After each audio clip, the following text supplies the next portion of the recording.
দেখো এই মুহূর্তে সরাসরি স্ক্রিনে ক্লাস 6-এর ফার্স্ট ইউনিট টেস্ট অর্থাৎ প্রথম পর্যায়ক্রমিক মূল্যায়নের ইতিহাসের প্রশ্নপত্র দেখতে পাচ্ছ। ফুল মার্কস তোমাদের রয়েছে 30, সময় তোমাদের রয়েছে 1 ঘন্টা। একে দাগে রয়েছে সঠিক উত্তর নির্বাচন করে লেখো যে কোনো 5টি প্রশ্নে, মানে 1 করে 1 × 5 = 5। হরপ্পা সভ্যতা ছিল তামা ও ব্রোঞ্জ যুগের সভ্যতা। হরপ্পা সভ্যতার বাড়িগুলি তৈরি হতো পোড়ামাটি দিয়ে। আদিম মানুষের জীবনের প্রথম জরুরি আবিষ্কার আগুন। আদিম মানুষ প্রথমে কাঁচা মাংস ও ফলমূল খেত। মহেঞ্জোদারো বিখ্যাত আবিষ্কারটি হলো স্নানাগার। 2 দাগে নিচের প্রশ্নের উত্তর দাও। হরপ্পা সভ্যতা কোন ধাতু নির্মিত নারী মূর্তি পাওয়া গেছে? ব্রোঞ্জের। লোথা শব্দের অর্থ মিথে স্থান। মেহেরগড় সভ্যতা কোন যুগের সভ্যতা? তামা ও পাথরের। হরপ্পায় উঁচু এলাকাকে প্রত্নতালিকা কি নামে পরিচিত? সিডারেল। হরপ্পা সভ্যতার লোকেরা কোন পশুর সঙ্গে পরিচিত ছিল? ষাঁড়, ভেড়া, হাতি।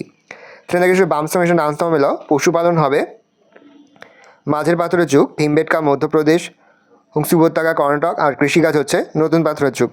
4 দাগে নিচের প্রশ্নগুলো যে কোনো 5টি, এবার 6টি রয়েছে, যে কোনো 5টি করতে প্রশ্নের মান 2 করে 2 × 5 = 10। 6 দাগে রয়েছে যে কোনো 2টি প্রশ্ন দাও, 3টি রয়েছে 2টি করতে প্রশ্নের মান 3 করে 3 × 2 = 6। ভালো করে দেখে নাও, এই রয়েছে টোটাল তোমাদের ফার্স্ট ইউনিট টেস্ট অর্থাৎ প্রথম পর্যায়ক্রমিক মূল্যায়নের ক্লাস 6-এর ইতিহাসের প্রশ্নপত্র। ভালো করে প্রশ্নপত্র দেখে নাও। যে মুহূর্তে আমরা বিভিন্ন স্কুলের প্রশ্নপত্র হাতে পাচ্ছি সবার ফার্স্ট ভিডিওর মাধ্যমে কিন্তু আমরা তোমাদের কাছে তুলে ধরি। তোমরা কিন্তু অবশ্যই আমাদের চ্যানেলটা সাবস্ক্রাইব করে রাখবে। দেখে নাও প্রশ্নপত্রটা।